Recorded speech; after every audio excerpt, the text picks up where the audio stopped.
Parte 2, capítulo 10. Pavel Serov tomou um drink antes de ir para o seu escritório. De tarde, tomou outro. Telefonara para Morozov e uma voz que sabia ser dele lhe dissera que o cidadão Morozov não estava em casa. Caminhou de um lado para o outro no seu gabinete e destruiu um tinteiro. Encontrou uma palavra mal escrita em uma carta que tinha ditado e atirou a carta amassada como uma bolinha na cara de sua secretária. Telefonou para Morozov e não obteve resposta. Uma mulher lhe telefonou e a sua voz suave e lânguida disse, com doçura e insistência: "Mas, querido Pavlusha, você me prometeu aquela pulseira." Um especulador trouxe uma pulseira atada no canto de um lenço sujo e recusou-se a deixá-lo sem o pagamento integral em dinheiro. Serov telefonou para Morozov na Companhia Estatal de Alimentos e uma secretária exigiu saber quem estava ligando. Serov desligou sem responder. Gritou com um candidato maltrapilho a um emprego, dizendo que o entregaria à GPU. E ordenou à secretária que expulsasse todos os que estavam na sala de espera. Saiu do gabinete uma hora mais cedo que o habitual e bateu com a porta atrás de si. Passou na frente da casa de Morozov a caminho de sua casa e hesitou, mas viu um miliciano na esquina e não entrou.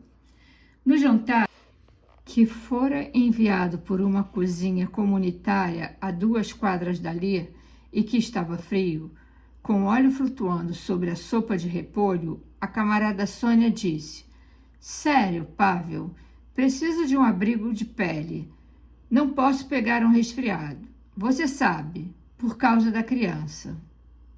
E não de pele de coelho. Sei que você pode comprar. Ah, não estou falando nada sobre as pequenas atividades de ninguém. Só digo que estou de olho." Ele jogou seu guardanapo na sopa e saiu da mesa sem comer. Telefonou para a casa de Morozov e deixou o telefone tocar por 5 minutos. Não houve resposta. Sentou-se na cama e esvaziou uma garrafa de vodka. A camarada Sônia saiu para uma reunião do Conselho de Professores de uma escola noturna para donas de casa analfabetas. Ele esvaziou a segunda garrafa. Depois, levantou-se decidido. Cambaleando um pouco, fechou seu cinto sobre a jaqueta de pele e se dirigiu para a casa de Morozov. Tocou 3 vezes. Não houve resposta. Depois, deixou o dedo sobre a campainha, apoiando-se distraído contra a parede. Não ouviu nenhum ruído atrás da porta, mas ouviu passos subindo as escadas e se escondeu no canto mais escuro do patamar. Os passos se extinguiram no andar de baixo. Ele ouviu uma porta se abrir e fechar.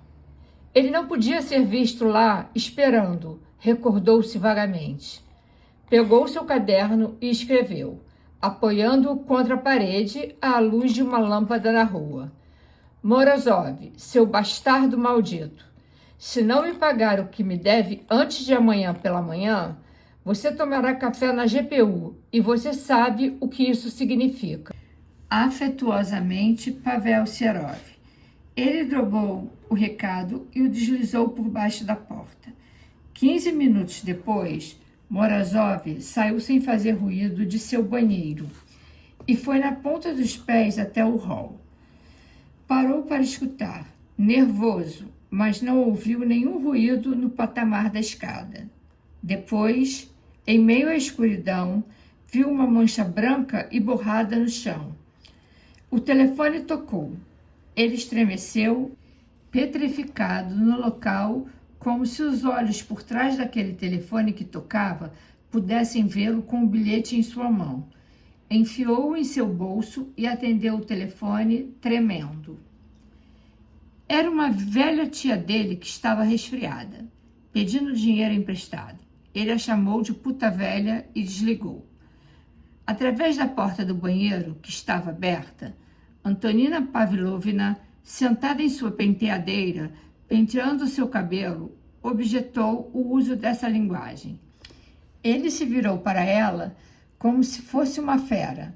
Se não fosse por você e aquele maldito amante seu... Antonina Pavlovna gritou. Ele não é meu amante, ainda. Se fosse, você acha que estaria aqui com um velho idiota e desleixado como você? Tiveram uma discussão. Morozov se esqueceu do recado em seu bolso. O jardim do terraço do europeu tinha um teto de vidro. Era como um vazio negro olhando para baixo, esmagando os que estavam abaixo de forma mais implacável que um cofre de aço. Havia luzes amarelas que pareciam atenuadas por uma neblina opressora que era a fumaça de cigarros, ou o calor, ou o abismo negro acima. Havia mesas brancas e reflexos amarelos na prataria. Havia homens sentados nas mesas. Faíscas amarelas brilhavam em seus botões de diamantes e nas gotas de suor de suas caras enrijecidas. Comiam. Inclinavam-se ávidos por seus pratos. Mastigavam depressa, incrédulos. Não estavam passando uma noite tranquila em um animado clube noturno. Estavam comendo. Em um canto, uma cabeça calva e amarelada se inclinava sobre um filé vermelho em um prato branco. O homem cortou a carne, estalando os lábios avermelhados e carnudos. Do outro lado da mesa, uma garota ruiva de 15 anos comia apressadamente, com a cabeça afundada em seus ombros. Quando levantava sua cabeça, enrubescia da ponta de seu nariz pequeno e sardento até seu pescoço branco e também sardento, e sua boca estava torcida como se ela fosse gritar. Um jato feroz de fumaça flutuava junto a uma vidraça escura.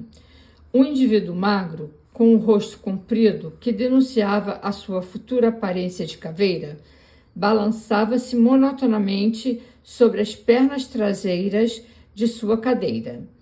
Fumava ininterruptamente, segurando um cigarro em dedos longos e amarelos, expelindo fumaça pelas narinas largas, congeladas em um sorriso sardônico e doentio. As mulheres moviam-se entre as mesas, com uma insolência desajeitada e envergonhada. Uma cabeça com suaves cabelos dourados e ondulados acenava de forma instável sob uma lâmpada, olhos arregalados com profunda olheiras azuis, uma boca jovem aberta em um sorriso malicioso e zombenteiro. No meio da sala, uma mulher magra e morena, de ombros protuberantes, com covinhas sob as clavículas e a pele cor de café, ria muito alto, abrindo seus lábios pintados como se fossem um rasgo sobre dentes brancos e fortes e gengivas muito vermelhas. A orquestra tocava John Gray. Lançava breves e marcantes notas no ar, como se arrancassem das cordas antes que fossem tocadas, escondendo a ausência de uma alegria incapturável sob um ritmo convulsivo. Os garçons deslizavam silenciosamente entre a multidão e se inclinavam sobre as mesas, servis e teatrais.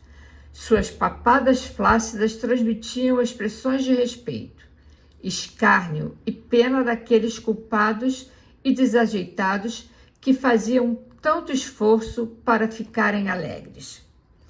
Morozov lembrava que tinha que conseguir dinheiro antes da manhã seguinte. Foi sozinho ao jardim do terraço do europeu. Sentou-se em 3 mesas diferentes. Fumou 4 cigarros diferentes e sussurrou confidências em 5 ouvidos diferentes, que pertenciam a homens corpulentos que não pareciam ter pressa. Ao final de 2 horas, tinha o dinheiro em sua carteira. Sentado sozinho em uma mesa em um canto escuro, enxugou sua testa e pediu uma dose de conhaque. Stepan Timoshenko estava tão inclinado sobre uma toalha de mesa branca que parecia estar deitado sobre a mesa, em vez de sentado à mesa. Sua cabeça estava apoiada em seu cotovelo. Seus dedos na nuca de seu largo pescoço tinham um copo na outra mão. Quando o copo estava vazio, segurava-o no ar de forma incerta, perguntando-se como o encheria com uma só mão. Resolveu o problema deixando o copo se espatifar no chão, levando a garrafa aos lábios. O maître olhou para ele, nervoso, de soslaio, franzindo a testa. Franziu a jaqueta com gola de pele de coelho para o chapéu de marinheiro amarrotado que caía sobre uma orelha, para os sapatos enlameados que pisavam sobre a cauda de cetim de uma mulher na mesa ao lado. Mas o maître precisava ser cauteloso. Stepan Timoshenko já tinha estado lá antes. Todos sabiam que ele era membro do partido. Um garçom deslizou discretamente até a mesa dele e retirou os estilhaços de vidro com uma pá de lixo. Outro garçom lhe trouxe uma taça limpa e reluzente e passou seus dedos delicadamente pela garrafa de Timoshenko, sussurrando: "Posso ajudá-lo, cidadão?" "Vá para o inferno", disse Timoshenko e empurrou a taça para o outro lado da mesa com o dorso da mão. A taça cambaleou na beirada e se espatifou no chão. "Farei o que eu quiser", bradou Timoshenko, e cabeças se voltaram para olhar para ele. "Beberei diretamente da garrafa se quiser. Beberei diretamente de 2 garrafas. Mas, cidadão, quer que eu lhe mostre como?" perguntou Timoshenko com um brilho ameaçador no olhar. "Não, de verdade, cidadão", o garçom se apressou em dizer. "Vá para o inferno", disse Timoshenko, com um tom levemente persuasivo. "Não gosto de sua arrogância. Não gosto de nenhum dos arrogantes daqui." Ele se levantou, cambaleando, e gritou: "Não gosto de nenhum dos arrogantes daqui." Ele se foi, trombando com as mesas. O maître sussurrou gentilmente em seu cotovelo: "Se não estiver se sentindo bem, cidadão, saia da minha frente", bradou Timoshenko, tropeçando na sapatilha de uma mulher. Tinha quase chegado à porta quando parou de repente e seu rosto se plasmou em um sorriso amplo e gentil. "Ah, um amigo meu", disse. "Um querido amigo meu." Foi cambaleando até Morozov.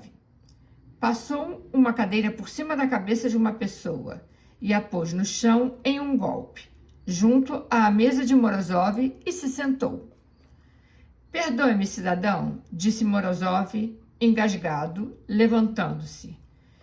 "Fique sentado, amigo", disse Timoshenko, e sua grande mão bronzeada pressionou o ombro de Morozov como uma marreta, fazendo-o sentar-se novamente. "Você não pode fugir de um amigo, camarada Morozov. Somos amigos, não é? Velhos amigos. Bem, talvez não me conheça. Stepan Timoshenko é o meu nome. Stepan Timoshenko, da Frota Vermelha do Báltico." Ele adicionou como se tivesse se lembrado depois. "Ah", disse Morozov. "Ah, pois sim", disse Timoshenko. "Um velho amigo e admirador seu. E sabe de uma coisa?" "Não", disse Morozov. "Temos que beber juntos, como bons amigos." "Temos que beber." "Garçom!" Ele gritou tão alto que um violinista errou a nota de John Gray. "Traga 2 garrafas." Timoshenko ordenou quando o garçom se inclinou hesitante sobre seu ombro. "Não, traga 3 garrafas." "3 garrafas de quê, cidadão?" perguntou timidamente o garçom. "Do que seja", disse Timoshenko. "Não, Espere, qual é o mais caro? O que é que os bons e gordos capitalistas bebem quando querem beber em grande estilo? Champanhe, cidadão. Então champanhe, e rápido! 3 garrafas e 2 taças. Quando o garçom trouxe o champanhe, Timoshenko o serviu e colocou uma taça diante de Morozov. Aqui, disse Timoshenko com um sorriso amigável. Bebe comigo, amigo? Sim, camarada, disse Morozov submisso. Obrigada, camarada. Saúde, camarada Morozov, disse Timoshenko, solene, levantando sua taça. Para o camarada Morozov, cidadão da União das Repúblicas Socialistas Soviéticas. Eles brindaram com as taças. Morozov olhou dissimuladamente ao seu redor, desesperado, mas ninguém vinha em seu auxílio. Bebeu com a taça tremendo em seus lábios. Então sorriu insinuante.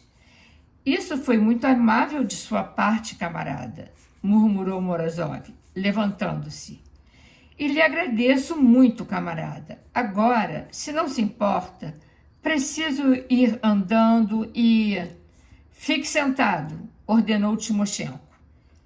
Ele reabasteceu a taça dele e a levantou, inclinando-se para trás, sorrindo, mas seu sorriso não parecia amistoso, e seus olhos negros estavam olhando fixa e sarcasticamente para Morozov. Ao grande cidadão Morozov, o homem que derrotou a revolução, disse e soltou uma gargalhada ressonante e esvaziou a taça em um gole, sua cabeça jogada para trás. Camarada, murmurou Morozov, por entre lábios que ele mal conseguia abrir. Camarada, o que você quer dizer? Timoshenko riu mais alto e se inclinou sobre a mesa em direção a Morozov, seus braços cruzados e o chapéu quase na nuca, sobre seus cabelos escuros e grudentos. O riso parou abruptamente, como se cortado. Timoshenko disse mais do que a risada. Não fique tão assustado, camarada Morozov. Não precisa ter medo de mim. Não sou mais que um desgraçado, um derrotado. Derrotado por você, camarada Morozov. E tudo o que eu quero dizer humildemente é que sou consciente de minha derrota e que não guardo rancor. Que diabos! Eu sinto uma profunda admiração por você, camarada Morozov. Você pegou a maior revolução que o mundo já viu e remendou o buraco de suas calças com ela. Camarada, disse Morozov, com uma lívida determinação, não sei do que você está falando. Ah, sim, disse Timoshenko pesaroso. Ah, sim, você sabe. Sabe mais sobre isso que eu. Mais que milhões de jovens tolos que nos veneram ao redor do mundo sabem. Deve contar para eles, camarada Morozov. Tem muito a contar para eles. Sinceramente, camarada, eu... Por exemplo, você sabe como nos forçou a fazer isso? Eu não. Tudo que sei é que fizemos. Fizemos uma revolução. Tínhamos bandeiras vermelhas. As bandeiras diziam que a fizemos pelo mundo proletário. Tínhamos estúpidos que acreditavam, com seus corações condenados, que a tínhamos feito por todos os oprimidos que sofrem nessa terra. Mas você e eu, camarada Morozov, temos um segredo. Nós sabemos, mas não vamos contar. Por que contar? O mundo não quer ouvi-lo. Sabemos que a revolução foi feita para você, camarada Morozov. E tiro o chapéu para você. Camarada, seja você quem for, camarada, gemeu Morozov. O que você quer? Só diga que é sua, camarada Morozov. O quê? Perguntou Morozov, refletindo se estava enlouquecendo. A revolução, disse Timoshenko cordialmente. A revolução. Sabe o que é a revolução? Vou lhe dizer. Nós matamos. Nós matamos homens nas ruas e nas celas e a bordo de nossos barcos. Sim, a bordo de nossos barcos. Eu me lembro. Havia um jovem, um oficial, que não devia ter mais de 20 anos. Ele fez o sinal da cruz. A mãe dele deve tê-lo ensinado. Estava sangrando pela boca. Olhou para mim. Seus olhos já não tinham mais medo. Estavam meio atônitos sobre algo que a mãe dele não lhe tinha ensinado. Ele olhou para mim. Essa foi a última coisa. Ele olhou para mim. Gotas corriam pela papada de Timoshenko. Ele encheu uma taça de champanhe e a moveu confusamente em sua mão, tentando encostar sua boca, e bebeu sem saber que ele estava bebendo, seus olhos fixos em Morozov. Foi isso que fizemos no ano de 1917. E agora lhe direi para que o fizemos. Nós o fizemos para que o cidadão Morozov pudesse levantar-se pela manhã e coçar a barriga, porque o colchão não era macio bastante e fazia seu umbigo coçar.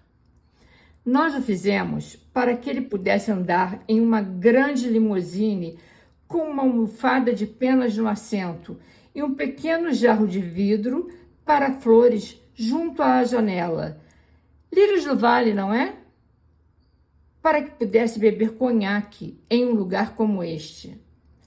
Para que pudesse, nos feriados, subir em uma tribuna coberta de fitas vermelhas e fazer um discurso sobre o proletariado. Conseguimos, camarada Morozov, e batemos palma. Não me olhe assim, camarada Morozov. Sou apenas o seu humilde criado. Dei o meu melhor por você e deveria me recompensar com um sorriso. Realmente, você tem muito a quem me agradecer. Camarada, Morozov se engasgou. Deixe-me ir. Fique sentado, bradou Timoshenko. Sirva-se de uma taça de champanhe e beba. Consegue me ouvir? Beba, seu maldito. Beba e escute. Morozov obedeceu. Sua taça, trêmula, tilintou ao tocar a garrafa. Sabe, disse Timoshenko, como se cada palavra rasgasse sua garganta ao sair. Não me importo que tenhamos sido derrotados. Não me importo que tenhamos carregado sobre os ombros os maiores crimes e depois os tenhamos deixado escapar por entre os dedos. Não me importaria se tivéssemos sido derrotados por um guerreiro alto com um capacete de aço, um dragão humano cuspindo fogo. Mas fomos derrotados por um piolho grande, gordo, lento e loiro. Já viu piolhos? Os loiros são os mais gordos. A culpa foi nossa. Outrora, os homens eram governados pelo trovão de um deus. Depois, foram governados pela espada. Agora, são governados por um primus. Outrora, eram governados pela reverência. Depois, foram governados pelo medo. Agora, são governados por seus estômagos. Outrora, os homens usaram correntes no pescoço, nos pulsos e nos tornozelos. Agora estão acorrentados pelos seus retos. Só que vocês não prendem os heróis pelo reto. A culpa foi nossa. Camarada, pelo amor de Deus, camarada, por que está me dizendo isso? Começamos a construir um templo. Terminamos com uma capela? Não. E nem sequer terminamos como uma cabana. Terminamos como uma cozinha bolorenta com um fogão usado. Pusemos fogo debaixo de uma chaleira e preparamos, mexemos e misturamos sangue, fogo e aço. O que tiramos dessa mistura? Uma nova humanidade? Homens de granito? Ou pelo menos um monstro bom e horrível? Não. Pequenas coisinhas insignificantes que se mexem. Pequenas coisinhas que se dobram para os dois lados. Pequenos espíritos de articulações duplas. Pequenas coisinhas que nem sequer se curvam humildemente para serem chicoteadas. Não. Elas pegam o chicote obedientemente e se chicoteiam a si mesmas. Já participou de uma reunião de um clube de atividades sociais? Deveria. Isso lhe faria bem. Aprende-se muito sobre o espírito humano. Camarada, respirou Morozov, o que você quer? É dinheiro que quer? Eu lhe pagarei, Timoshenko riu tão alto que as cabeças se viraram e Morozov se encolheu, tentando passar despercebido. Seu abjeto, bradou Timoshenko rindo. Seu abjeto estúpido, míope e demente. Com quem acha que está falando? Camarada Viktor Dunaev? Camarada Pavel Sierov? Camarada, gritou Morozov, e as cabeças se viraram para ele. Mas isso já não lhe importava. Você não tem o direito de dizer isso. Não tenho nada a ver com o camarada Sierov. Ouça, observou Timoshenko pausadamente. Eu não disse que você tinha. Por que você ficou alterado? Bem, pensei, eu não disse que você tinha, repetiu Timoshenko. Só disse que você deveria ter. Você, ele e Viktor Dunaev. E a respeito dos outros, 1 milhão, com carnês do partido e selos estampados. Os vencedores e os conquistadores. Aqueles que rastejam. Isso, amigo, é o grande lema dos homens do futuro. Aqueles que rastejam. Ouça, sabe quantos milhões de olhos nos observam do outro lado do oceano? Eles não estão muito perto e não conseguem enxergar muito bem. Eles enxergam uma grande sombra se erguendo. Pensam que é um grande monstro. Estão muito longe para ver que é macio, marrom e felpudo. Sabe, felpudo, um tipo de pelugem brilhante. Eles não sabem que ela é formada por baratas. Pequenas baratas, castanhas e brilhantes, amontoadas umas sobre as outras, formando um grande muro. Pequenas baratas que se mantêm em silêncio e mexem as antenas. Mas o mundo está muito distante para ver as antenas. É isso que está errado com o mundo, camarada Morozov. Eles não enxergam as antenas. Camarada, de que você está falando? Eles veem uma nuvem negra e ouvem os trovões. Contaram a eles que, atrás da nuvem, o sangue corre livremente e que os homens lutam, que os homens matam e que os homens morrem. Bem, e daí? Eles, aqueles que observam, não têm medo de sangue.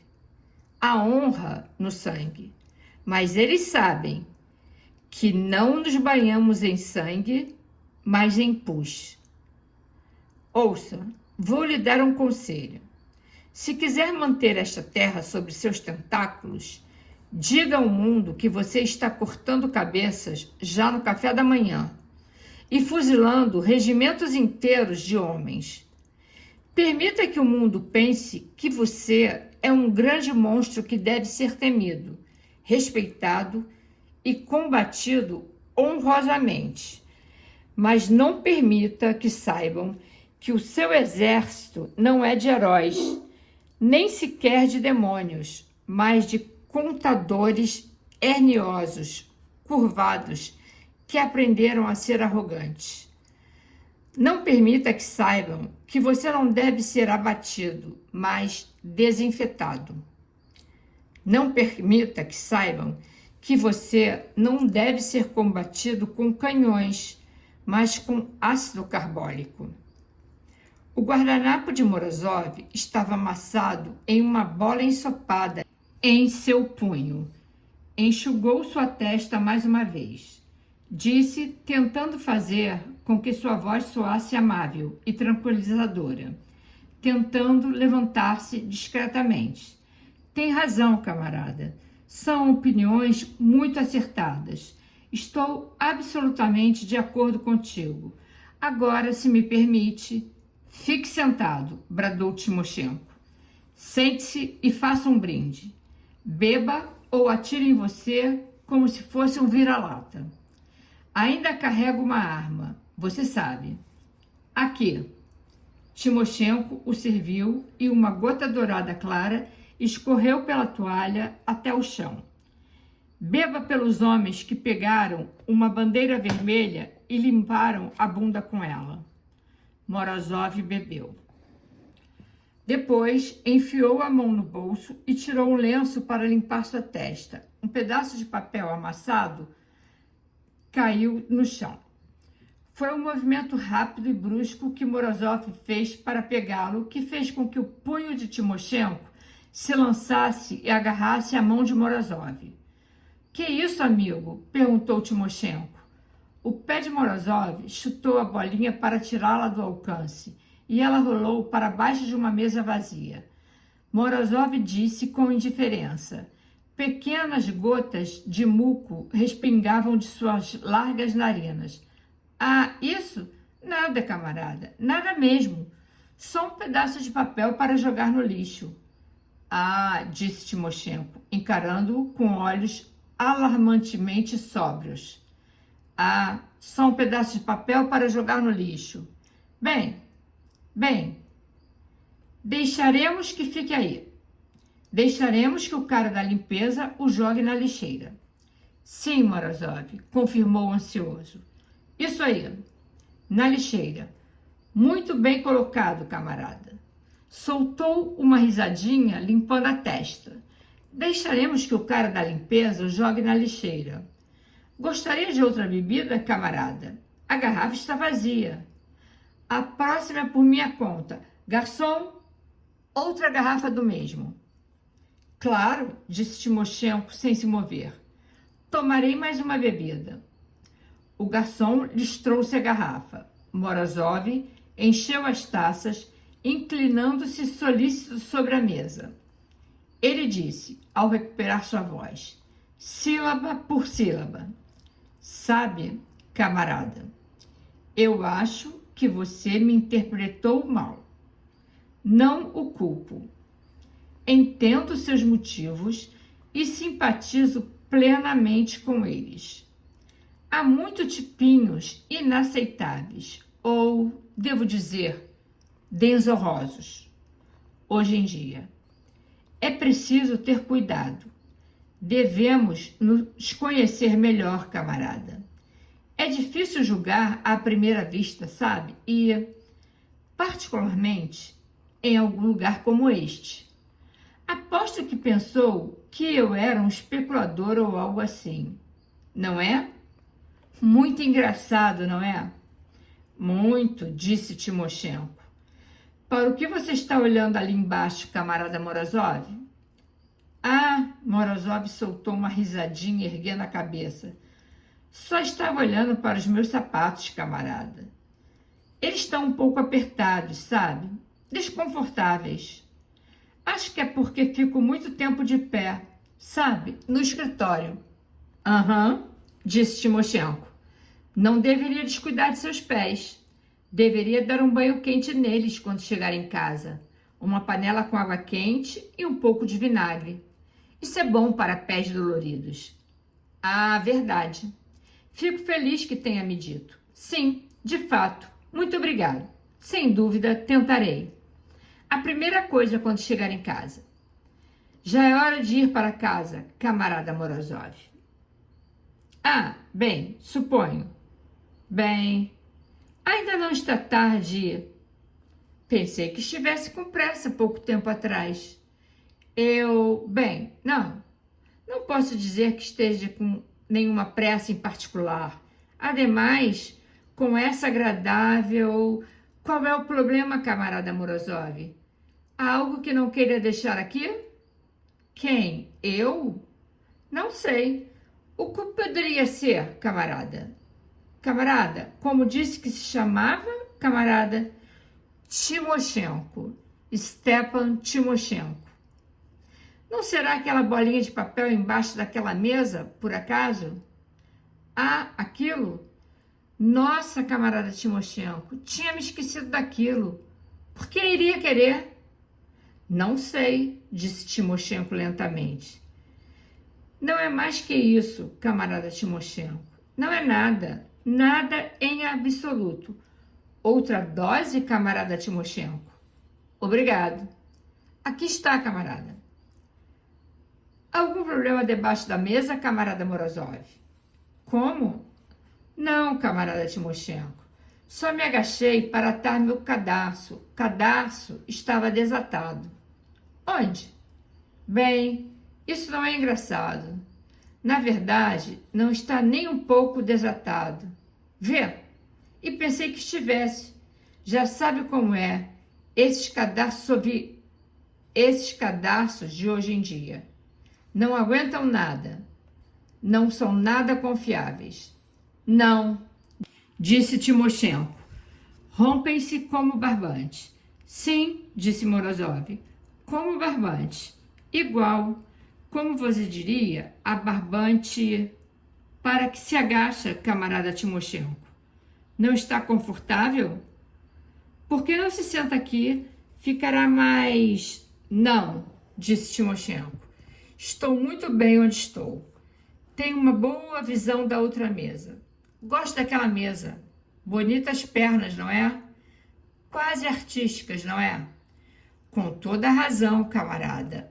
Muito artísticas. Agora, por outro lado, camarada, à nossa esquerda não está uma loira muito bonita junto à orquestra. Que corpo, não? Sim, de fato, camarada. Bonitos sapatos, camarada Morozov. De couro? Legítimo também? Aposto que não os conseguiu em uma cooperativa. Não, isto é, para dizer a verdade, bem, veja que o que gosto neles é esse volume, ali sobre os dedos, como um galo na testa de alguém, e brilham também. Sim, aqueles estrangeiros sabem como fazer sapatos. Falam de eficiência produtiva, camarada. Veja, por exemplo, nos países capitalistas, Sim, camarada Morozov, nos países capitalistas, foi Morozov que saltou para pegar a carta. Foi Timoshenko que pegou o punho dele com os dedos que pareciam garras. E durante um instante, eles ficaram de quatro no chão, encarando-se em silêncio, como dois animais em um combate mortal. Depois, Timoshenko pegou a carta com a outra mão, levantou-se devagar, soltando Morozov, e sentou-se à mesa. Ele estava lendo a carta, enquanto Morozov seguia quieto, de quatro, olhando-a de baixo com os olhos de um homem que aguardava o veredito de um tribunal militar. Morozov, seu bastardo maldito, se não me pagar o que me deve antes de amanhã pela manhã, você tomará café na GPU e você sabe o que isso significa. Afetuosamente, Pavel Serov. Morozov já estava sentado à mesa quando Timoshenko levantou sua cabeça após ter lido a carta e riu como Morozov nunca tinha ouvido um homem rir. Timoshenko ergueu-se lentamente, rindo. Sua barriga, sua gola de pele de coelho e os tendões de seu corpo tremiam. Cambaleou um pouco, segurando a carta em ambas as mãos. Depois, sua risada foi se extinguindo, pouco a pouco, fluida, como um disco no gramofone que vai parando, até chegar à sua última nota. Enfiou a carta no bolso e se virou lentamente, seus ombros caídos, seus movimentos subitamente desajeitados, humildes. Foi arrastando os pés, vacilantes, até a porta. Ali, o maître deu uma olhada nele de soslaio. Timoshenko devolveu com um olhar gentil. Morozov seguia sentado à mesa, uma mão suspensa no ar, imóvel, em uma posição absurda e retorcida, como se fosse a de um paralítico. Ouviu como as risadas de Timoshenko desciam pelas escadarias. Risadas monótonas e desconexas que soavam como ataques de tosse, como latidos, como soluços. Ele se levantou de pronto. Ah, meu Deus, ele gemeu. Ah, meu Deus. Esquecendo-se de seu chapéu e casaco, desceu correndo a enorme escadaria até a Rua Nevada. Na ampla, branca e silenciosa rua, não se via Timoshenko em nenhuma parte. Morozov não mandou dinheiro para Pavel Serov. Não foi para seu escritório na Companhia Estatal de Alimentos. Ficou em casa sentado toda a manhã e toda a tarde no dia seguinte, em seu quarto, e bebeu vodka.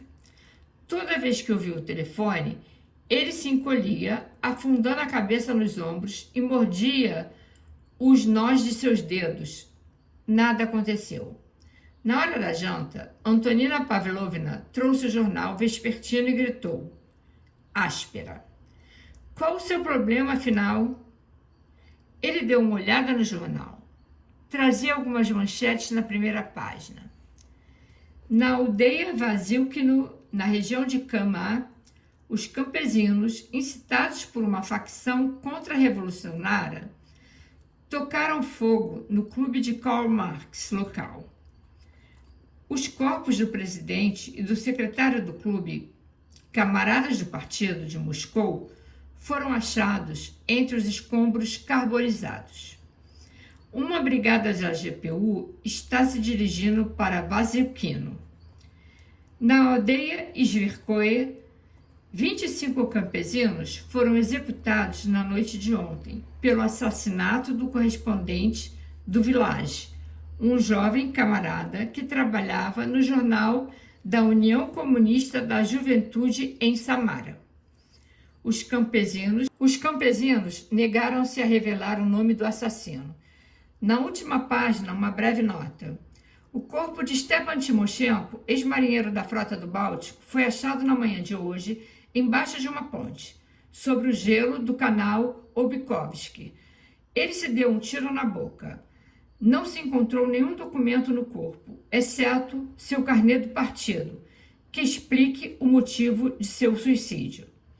Morozov enxugou sua testa como se uma corda tivesse sido tirada de seu pescoço e bebeu 2 copos de vodka. Quando o telefone tocou, ele foi lentamente para atendê-lo, e Antonina Pavlovna se perguntou por que estava rindo.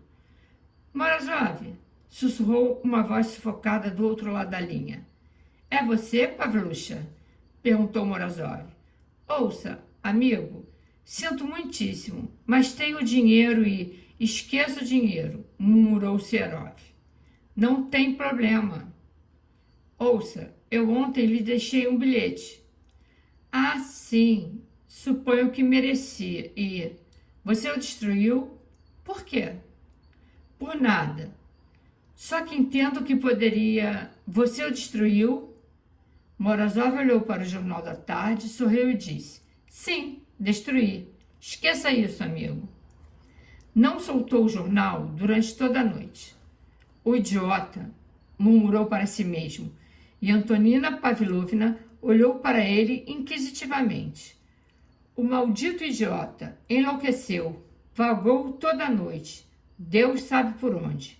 O bêbado idiota enlouqueceu.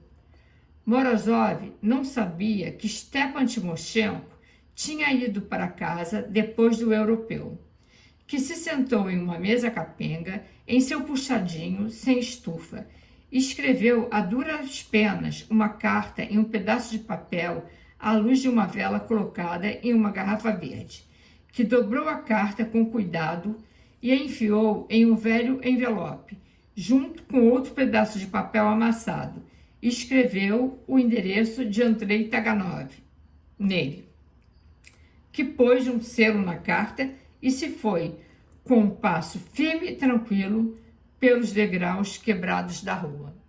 A carta, escrita em papel de pão, dizia: Querido amigo Andrei, prometi me despedir e aqui está. Não é bem o que prometi, mas suponho que me perdoará. Estou farto de ver o que vejo e já não posso suportar continuar vendo isso. Deixo como única herança esta carta. É uma herança difícil, eu sei. Só espero que não me siga. Muito em breve. Seu amigo, Stepan Timoshenko.